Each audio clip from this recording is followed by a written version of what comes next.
जय हिंद। यहाँ पर एक न्यूटन के प्रथम नियम से संबंधित एक एक्सपेरिमेंट करेंगे।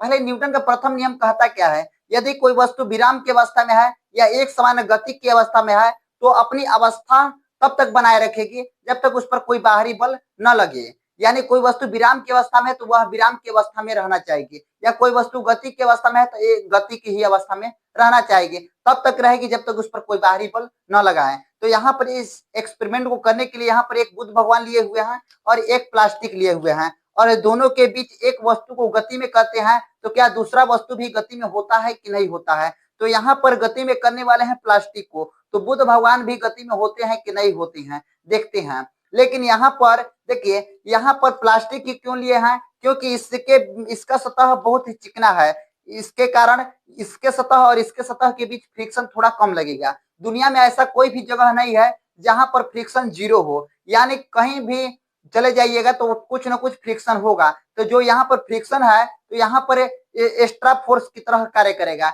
यहाँ पर एक्स्ट्रा फोर्स यहाँ पर लग रहा है। तो कुछ हल्का फुल्का बुद्ध भगवान डैमेज हो सकते हैं, लेकिन यह पूर्णतः गति में नहीं होंगे। तो यहाँ पर कर इस एक्सपेरिमेंट को देखते हैं। आप देखिएगा, आप देख सकते हैं पूर्णतः बुद्ध भगवान गति में इसे प्लास्टिक की तरह गति में नहीं हुए। प्लास्टिक को बहुत तेज स्पीड से गति में किए, लेकिन बुद्ध भगवान यहाँ पर गति में नहीं हो पा रहे हैं। आप देख सकते हैं बुद्ध भगवान गति में नहीं हो पा रहे हैं। तो इसका रीजन क्या है? इसका रीजन न्यूटन का प्रथम नियम है कि अगर कोई वस्तु विराम की अवस्था में है तो अपनी विराम की अवस्था में रहेगी, या कोई वस्तु गति में है तो गति की अवस्था में रहेगी। तो इस वस्तु को गति में किए, लेकिन यह वस्तु गति में नहीं हुआ।